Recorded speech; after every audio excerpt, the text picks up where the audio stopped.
ব্যবহার করেছেন জমিতে। একটা হচ্ছে ইউরিয়া, দ্বিতীয়টা হচ্ছে আপনার বোরন। তো ইউরিয়া সারের কার্যকারিতা কি? আসলে ইউরিয়া সারের কার্যকারিতা হচ্ছে আপনার গাছের ডালপালা বৃদ্ধি করা, গাছকে সবুজ রাখা, সচেত রাখা। এবং বোরন সারের এটা হচ্ছে আপনার যে ফলনটা আসবে সেটা পরিপুষ্ট সুন্দর রাখা। তো এখানে প্রত্যেকটা গাছে কিন্তু কলি আসছে এই ফুল এটার মতো, তাই সেজন্য তিনি কিন্তু এবার দ্বিতীয়বারের মতো সেচ দিয়েছে। সেই কারণে তিনি কিন্তু এই কীটনাশক এবং সার দিয়েছেন। তো ফিরোজ ভাই কিন্তু পানি দেওয়ার পরে কিন্তু তিনি এবার শেষ বিকেলে কিন্তু দেখতে আসছে আসলে জমির কি অবস্থা।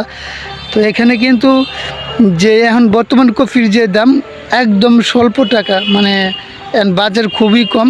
তো সবাই দোয়া করবেন ফিরোজ ভাইয়ের জন্য, তিনি যে একটা ভালো একটা দামে বিক্রি করতে পারে। তো জানবো এখন বর্তমানে কীরকম কফির দাম আছে সেটা ফিরোজ ভাইয়ের কাছে আমরা জানবো।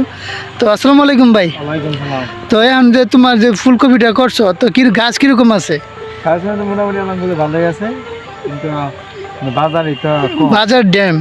এখন তুমি যে আরো দেখে আইছো, কিরকম দাম আছে ফুলকপির? এক এক